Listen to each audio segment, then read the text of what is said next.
Hey guys, welcome back. I am Jason Salyer, and we recently put out a poll and we've received over 5,000 votes. If you could pick one tool to aid your survival in an unknown location at the unknown time of year, what would it be? We gave 5 choices: a machete, a special forces shovel, a saw, a small hatchet, an axe of some sort, or a fixed blade knife. And 42%, the vast majority of people chose a fixed blade knife such as this one. And I thought it'd be really fun for this scenario to do it kind of on the outskirts of civilization. Most people live either in cities, in suburbs, or near civilization of some sort, and the chances of you getting into a survival situation in a really desolate, remote area are slim unless you visit them on a regular basis. So I thought it'd be cool to kind of scavenge a little bit. We've been pushed out of an urban area, suburban area, but from the massive riots, crowds of crazy people, whatever it is. And now we've got to figure out how to make ends meet with very little equipment. Full disclosure, this is my property, right? I'm not trying to trick anybody. I'm not in some unknown location, some unknown area that I'm unfamiliar with. So I am cheating a little bit, but for the sake of filming and making things a little bit easier without having to trespass on people's property, that's what we're going to do. But I think you guys will get the idea. So food, fire, water, and shelter. I think we can make all that happen. Here's my water source. Now, I know, because I live here, that there's a creek over there. A nice, clean, there's my chickens. We could maybe kill one of those and eat it. I don't know if I'll do that for this video, but I know there's a creek over there. Fast-flowing, clean creek. But I'm going to pretend that that's not there, and I have found a scummy water source, which is, you know, maybe potentially more likely what you're going to come across. So this is my water source right here. So we're going to have to figure out a way to make that work for us. So that's a big priority, first day priority right there, is finding water, regardless of where you are.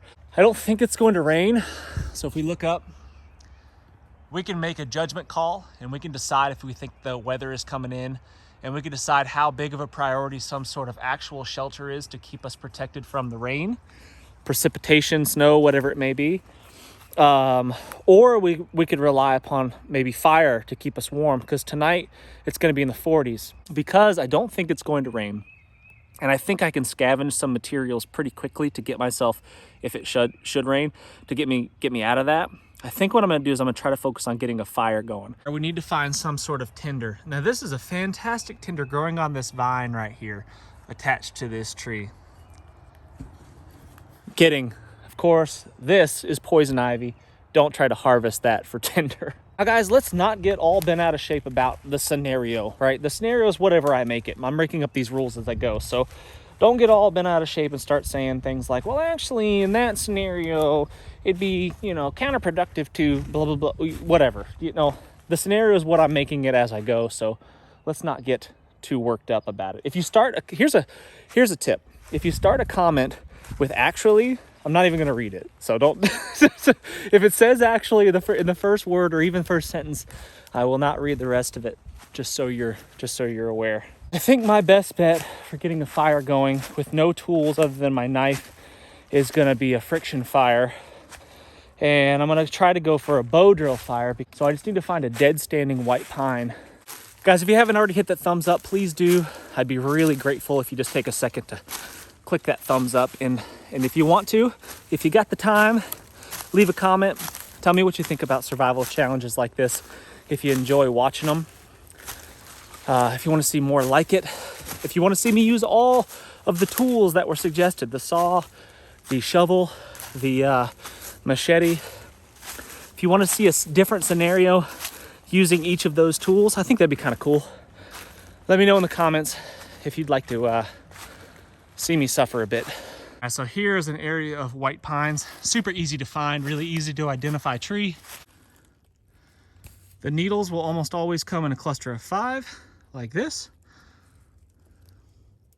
It's got branches that come out all the way around the tree, and then it's got a section with no branches, and then it's got another whorl, and then no branches until the next whorl, and no branches, and repeat, and so forth and so on. The inner bark is edible, and it is about the best thing that I know of for a friction fire. Oh my goodness. This cat. Man, I'm a long ways from home. I tell you, my bush cat follows me everywhere I go. I'm way up here. She just seems to always find me. Crazy cat.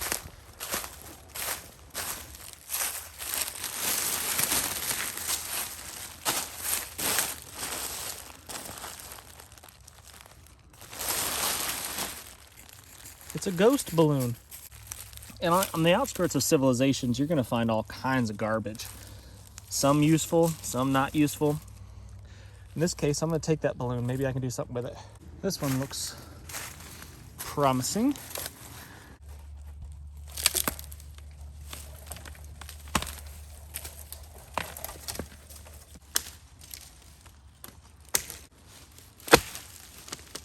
I think we could probably get what we need out of this section right here between the two whorls.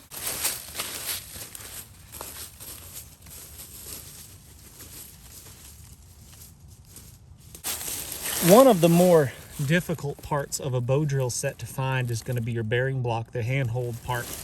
Something with a concavity like this that will hold the top of your spindle and keep it from flopping out can be really challenging to find.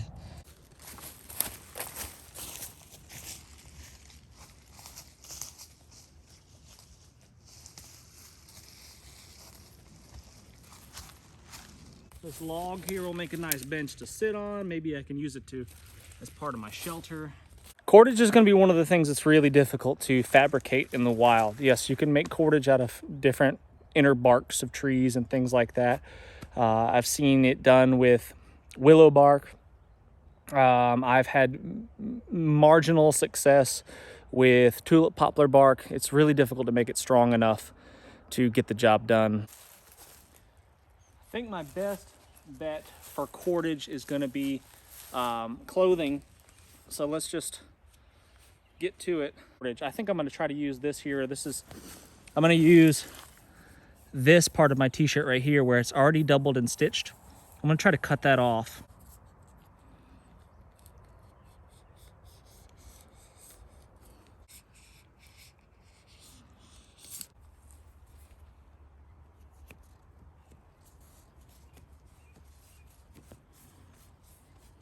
When I look for a bow, I look for something that's not too big and heavy, that's going to be cumbersome to use. And I like something that's already got a little bit of a bend in it, just like that.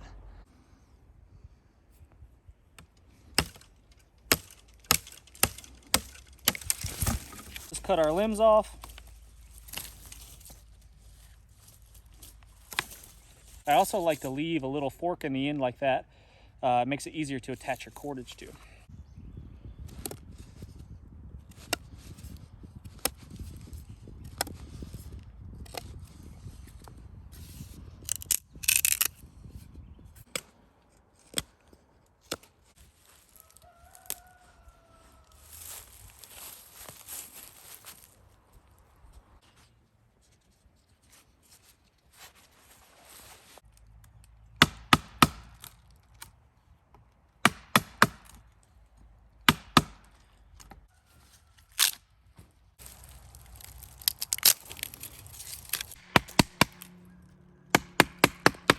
Actually, my baton here that I've been using looks kind of promising. I think it's tulip poplar. Looks like tulip poplar might work.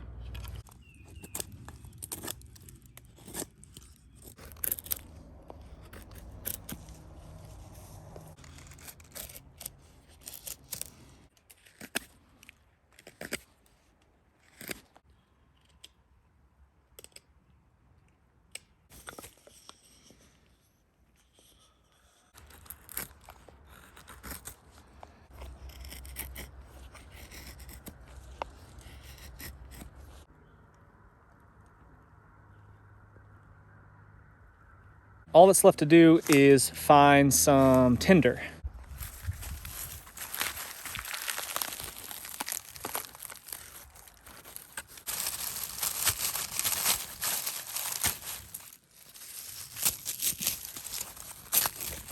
This is tulip poplar. A little bit past its prime, but it still looks like it's going to get the job done. You can never have too much tinder. I don't think there's such a thing.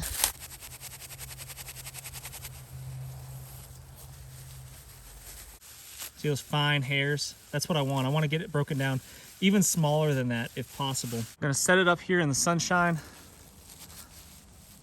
Let it dry out even further. Give me my best chance.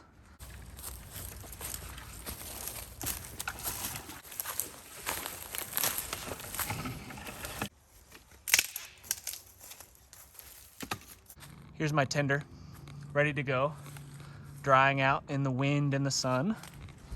And once that's on fire, I'll throw this ball of shavings on there, which should ignite really, really easy. Then I'll put my tinies, my teenies, my in-betweenies, and then my bigs. My hands are filthy from, or at least they look filthy. They've been washed plenty of times from working on my truck and my wife's car. You know, when it rains, it pours. The transmission went out of my truck, and then the starter went out of my wife's vehicle like the next day, which was extremely convenient. So we were down to no vehicles for a little while. I got my wife's car fixed, at least. Well, her car's fixed, but my truck's still in the shop. So anyway, dirty hands. I got accused one time of purposely getting my hands dirty for the video so I could look tougher. I tried to explain to the guy, I started out explaining, saying, you know, sometimes men get their hands dirty, and, you know, your Dawn dish soap doesn't just wash off the dirt in one go. You know, sometimes men get their hands so dirty that it doesn't just wash off that easily. And I started to explain that to him, but I figured it was a waste of my breath because he most likely wasn't going to get it.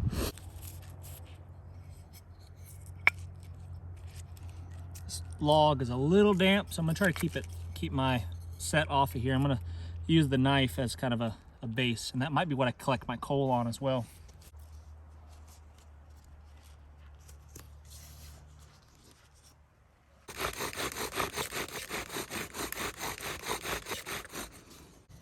So one problem I'm seeing,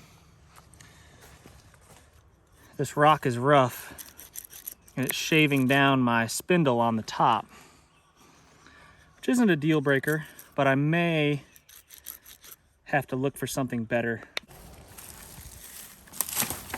On the outskirts of civilization, there is absolutely no reason why you shouldn't use some sort of trash such as this.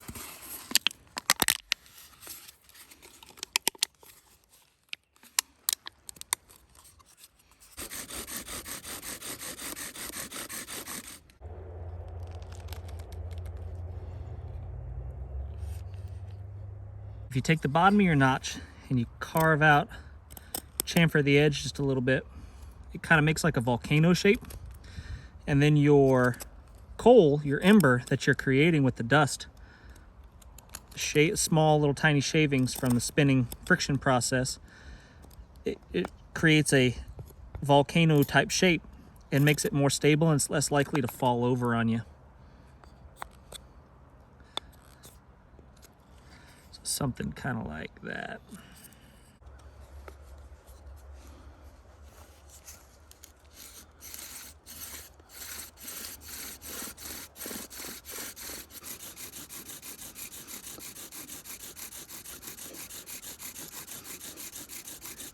I'll just keep going as long as I can.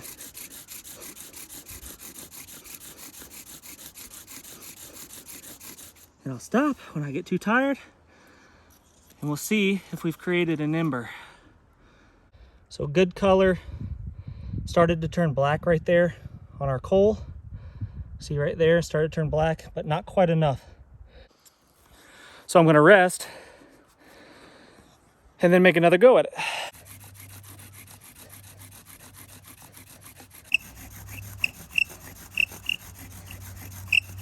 Every time I'm pretty sure I've got it, and then it just stops smoking on me. It's a lot of work. I think an important thing to remember when in a situation where this might be really important for you to get a fire or build a shelter or whatever it is that rushing through the process and potentially screwing up or skipping steps is not going to be helpful at all. So slowing down a little bit, thinking it through. Make sure you're doing everything possible. It could go from, you know, a survival situation to just basically an inconvenient, uncomfortable evening, basically. You're not going to die, most likely. I mean, tonight's going to be in the 40s. Well, yeah, that is cold, and if the weather should turn bad and it should start to rain or something and it's in the 40s, that would be bad. I could potentially get hypothermia without some sort of good shelter and a big fire kind of deal. But it's still, freaking out and panicking is not going to help anyone.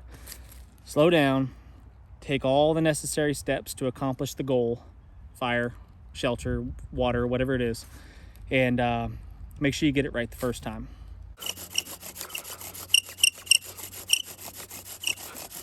That squeaking sound generally means that you're not pushing down hard enough.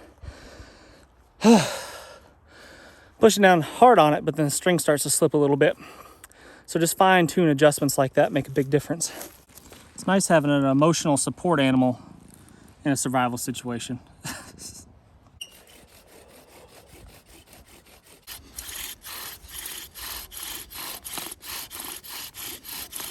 So we've just about burnt through our baseboard here, our hearth board. Pretty much all the way through it.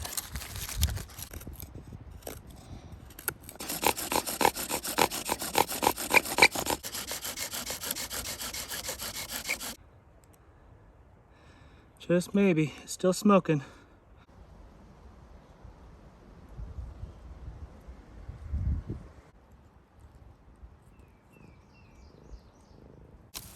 Another useful tactic in a survival situation is getting rest when you can.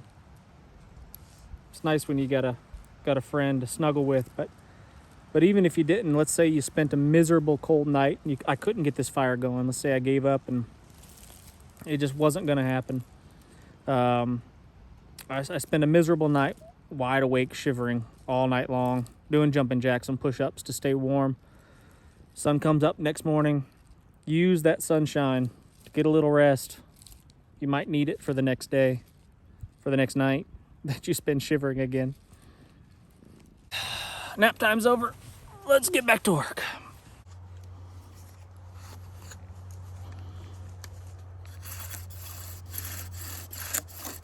Switched it around. I switched directions of my string.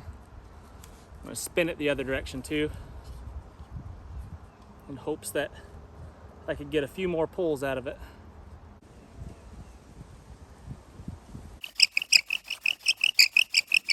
Okay, we gotta try something different. Here's a pretty dry piece of poplar.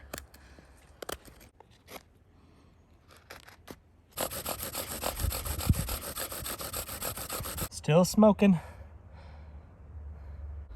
Oh, it quit.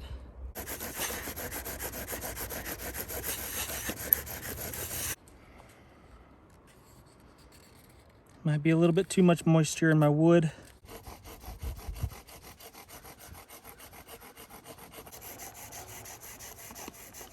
Oh, dadgummit. We're gonna get it.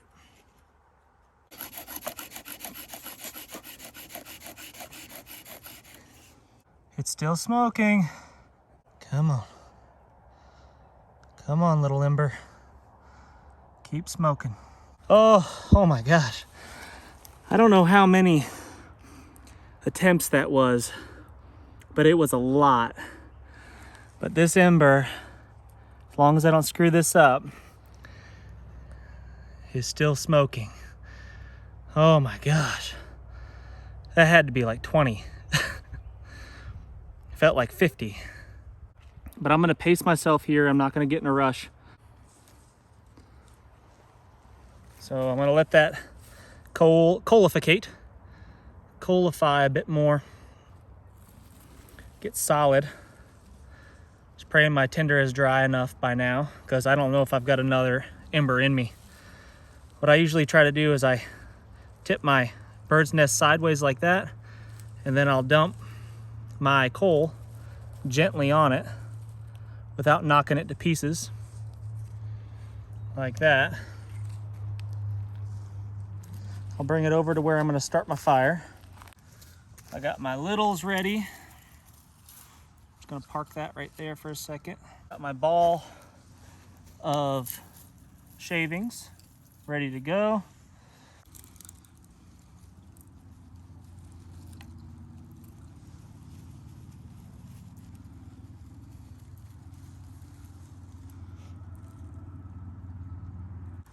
More smoke is good.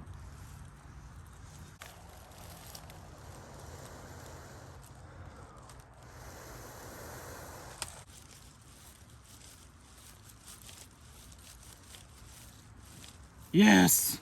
Oh my gosh. That was something. All my really small shavings from the carving process on the fire first thing. My teenies on there. All my mediums here. My in-betweenies, as I call them for the kids. And then my split down stuff here, my split down poplar, I can throw on there as well. I think my arm is gonna be sore from that. I think you can see how big of a struggle that was. That was a lot. That's one of the harder bow drill fires I've ever done. That took a lot of attempts. Anyway, but we got fire off the landscape today using just our knife, basically, and my shirt tail, I suppose, if you want to count that as a tool. But we've got fire, and that's mission 1 accomplished. So now what I would do in this scenario is, if I had time left in the day, I could scavenge for some materials to build myself some sort of makeshift shelter out of whatever trash I could find, or build one out of natural materials, like, you know, just like a debris shelter of some sort. Either one would get the job done, but for the sake of time, we're going to stop this video at fire. So knife only survival fire is complete. Check that box. And we can move on to our other survival priorities, such as shelter, water, and then potentially some food. We shall see. But anyway, I really do appreciate you guys watching. Make sure you hit that thumbs up, subscribing if you haven't done so already. Really, really grateful for any comments that you might leave, and I cannot wait to see you on the next one.